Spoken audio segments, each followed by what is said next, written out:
Hello dear viewers, welcome to ERi-TV English News Broadcast. I'm your reporter Bessa Batakhle, and these are the major headlines for today. Eritrea-China cooperation in health sector. Conference focusing on significance of maternity waiting rooms conducted in Karkava subzone. China's foreign ministry urged officials to abandon a Cold War mentality. And Polish forces conducted a counter-offensive exercise. On your local reports, Ms. Amina Nur Hussein, Minister of Health, said that the cooperation between Eritrea and China in the health sector emanates from the solid bilateral relations and cooperations between the two countries. Minister Amina made the comment at the reception ceremony held today, 18 April, at the Asmara Palace Hotel to welcome the new 60th round of Chinese medical team and to bid farewell to 18 preceding team. Indicating that the cooperation between Eritrea and China in the health sector has counted a quarter of a century, Minister Amina said that so far over 200 Chinese medical professionals have provided medical service in Eritrea. The ambassador of the People's Republic of China, Mr. Chai Ge, on his part said that the cooperation between Eritrea and China is based on mutual partnership and cooperation, and that has been very successful. Ambassador Chai Ge also expressed readiness to support the Chinese medical group in all their activities during their stay in Eritrea. The leader of the Chinese medical team, on his part, commended the support provided by the Ministry of Health during their stay in Eritrea for 14 months.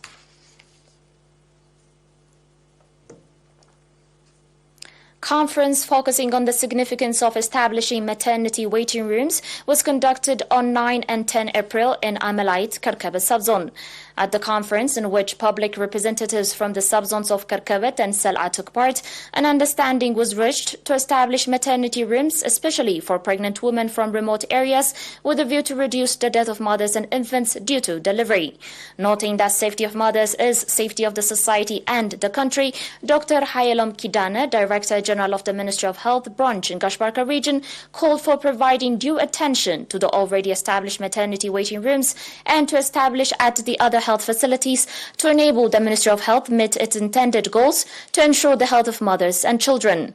Dr. Hayalom also called on the administrators at all levels to encourage the public to participate in the effort and enable pregnant women living in remote areas and that do not have access to health facilities in their immediate vicinity become beneficiaries of safe delivery.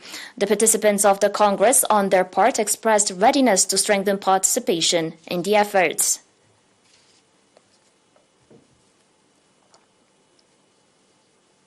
The residents of Hashishai administrative area, Hagas subzone, expressed readiness to reinforce participation in the effort to expand the telephone service in the area.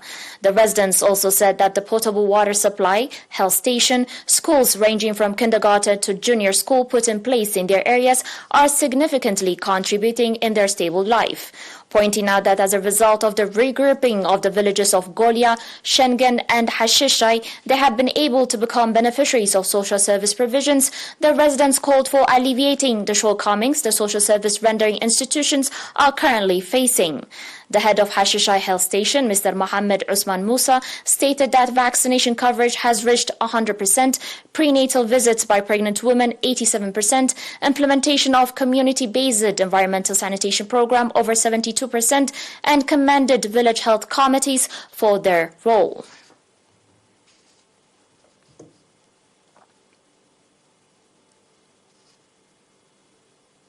On your last local news, Sports and Cultural Week of the Western Front Command is underway in Admahal, Sheshabit and Barantu.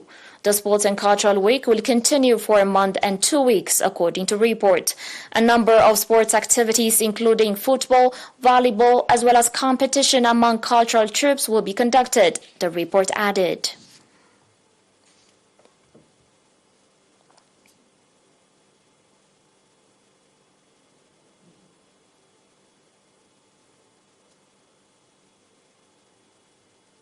And I'll be back with your international news, dear viewers, after the short break.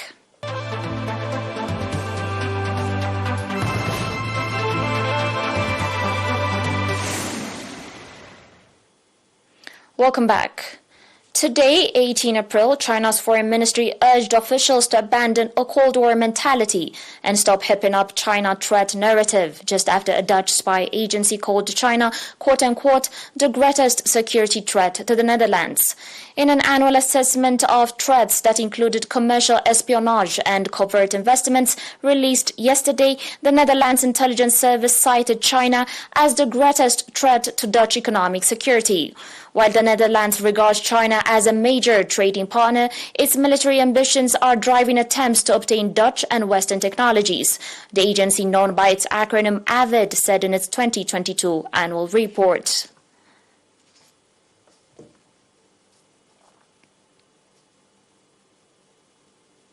Polish forces conducted a counter-offensive exercise yesterday, simulating a takeover of the strategic Vistula Split Canal.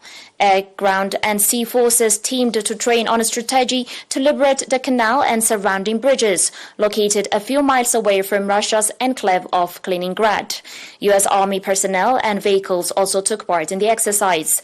Inaugurated in 2022, the Vistula Split Canal, located in Skoronki, allows ships to cross the Gdansk Bay and reach the Baltic Sea, avoiding Russian waters. On your final report, China's economy grew at a faster than expected clip in the first quarter, expanding 4.5% year-on-year, a National Bureau of Statistics spokesperson reported today as policymakers moved to bolster growth following the end of strict COVID-19 curbs in December.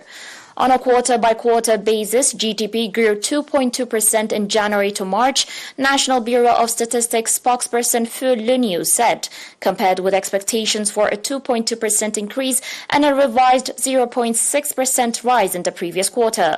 Fu said the constraints of domestic market demand and insufficient demand still exists after the country reported faster than expected gross domestic product growth for the first quarter.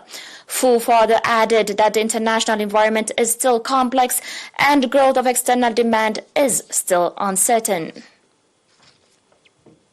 Dear viewers, you're still watching us on ERi-TV, and now recap of the major headlines. Eritrea-China cooperation in health sector. Conference focusing on significance of maternity waiting rooms conducted in Kharkiv subzone. China's foreign ministry urged officials to abandon a Cold War mentality. And Polish forces conducted a counter-offensive exercise. Dear viewers, that was it for today. Thanks for watching and enjoy the remaining of our programs.